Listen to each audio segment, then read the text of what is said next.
Hello friends, welcome to my channel and my new video. আজকে আবার একটা চুলের রেমেডি নিয়ে এসেছি।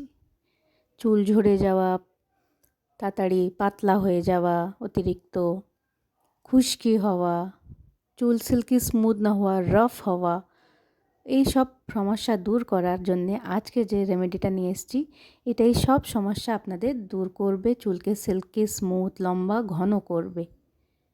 বেশি কিছু করতে হবে না, বাড়ির সামান্য কিছু জিনিস দিয়ে এগুলো আমরা যে রেমেডিটা তৈরি করে নেব। একটা হেয়ার টোনার, এটা স্নানের আগে করবেন। করে এটাকে আপনি চুল শ্যাম্পু করে নেবেন। করলেই দেখবেন চুলটা খুব একদিনেই কতটা সিল্কি স্মুথ হয়ে গেছে, রাফনেসটা চুলের কমে গেছে। স্কিন টোনারটা বানাতে আমাদের লাগবে কটা লবঙ্গ। লবঙ্গ তো জানেনই, লবঙ্গ আমাদের চুলের গোড়া মজবুত করতে, চুলের ইনফেকশন কমাতে সাহায্য করে। মেথি আমাদের চুলকে সিল্কি স্মুথ করে, লম্বা হতে সাহায্য করে। আর চাল ধোয়া জল বা চালের ভাতের ফ্যান কতটা চুলের জন্যে ভালো হয়। অ্যালোভেরা জেলের তো গুণের শেষ নেই। তো চলুন শুরু করি কী করে এটাকে বানাবো।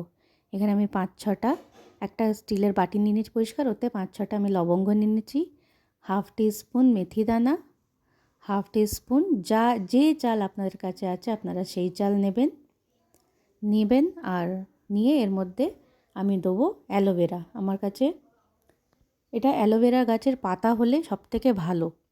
পাতাটাকে কুচিয়ে আমি এর মধ্যে দিয়ে দেবো। আর যদি গাছের পাতা না থাকে, আপনাদের কাছে কোনো অ্যালোভেরা জেল থাকে, আপনারা এই টনিকটা রেডি হয়ে গেলে তখন এর মধ্যে অ্যালোভেরা জেলটা মিশিয়ে নেবেন ঠান্ডা হলে। তো ঠিক আছে, আমি এবারে অ্যালোভেরা পাতাগুলো কেটে এর মধ্যে দিয়ে দিয়েছি। দিয়ে এখানে আমি 1 কাপ মতন জল দিয়ে দিয়েছি।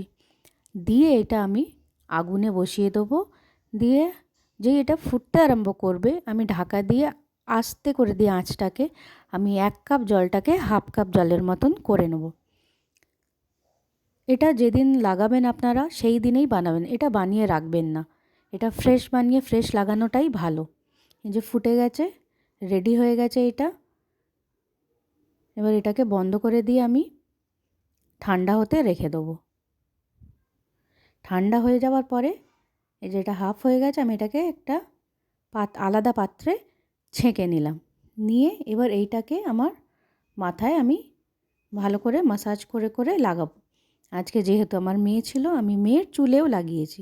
আমি লাগিয়ে দেখিয়ে দিচ্ছি। চুলটাকে ভালো করে চিরুনি দিয়ে সিথি কেটে লাগিয়ে দেবেন। যেহেতু ক্যামেরার সামনে একটু অসুবিধা হচ্ছিল করতে, আমি চিরুনি দিয়ে আগে আমি হাত দিয়ে আঙুল দিয়ে ফাঁক করে লাগিয়ে দিচ্ছিলাম, পরে চিরুনি দিয়ে ভালো করে সিথি কেটে লাগিয়ে দিচ্ছিলাম।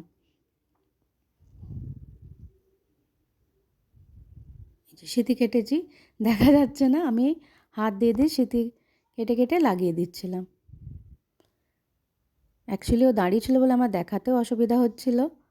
বসলে ভালো হতো, একটু আপনারা ভালো করে দেখতে পারতেন। এটা আমি আমার মাথাতেও লাগিয়েছিলাম। লাগিয়ে আমি এটা 1 ঘন্টা রেখে দিয়েছিলাম। যেহেতু শীতকাল আমরা রোদ্দুরে ছিলাম, যাতে ঠান্ডা না লেগে যায়। আমি আমার মাথাতেও লাগিয়ে দেখিয়ে দিলাম।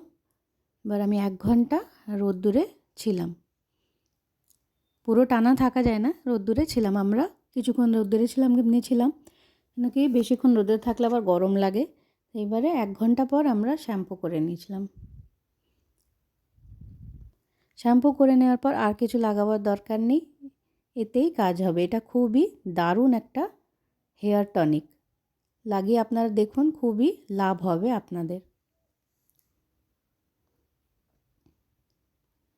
আমি আর দেখিয়ে দিচ্ছি চিরুনি কত স্মুথ চলছে দেখুন। আমার মেয়ের চুলেও দেখিয়ে দিচ্ছি, ও চুল আঁচড়ে দেখিয়ে দেবে আপনাদেরকে। ভিডিওটা ভালো লাগলে একটা লাইক, কমেন্ট, শেয়ার করবেন আর সাবস্ক্রাইব করে আমার চ্যানেলটাকে সাপোর্ট করবেন। আপনাদের আরও কোনো সমস্যা থাকলে আমাকে কমেন্ট করে জানাবেন, আমি আপনাদের প্রবলেমের সলিউশন বার করার চেষ্টা করব। আবার বলছি, ভিডিওটাকে লাইক, কমেন্ট, শেয়ার করবেন আর সাবস্ক্রাইব করবেন, করে আমার চ্যানেলটাকে সাপোর্ট করবেন। Thank you for watching.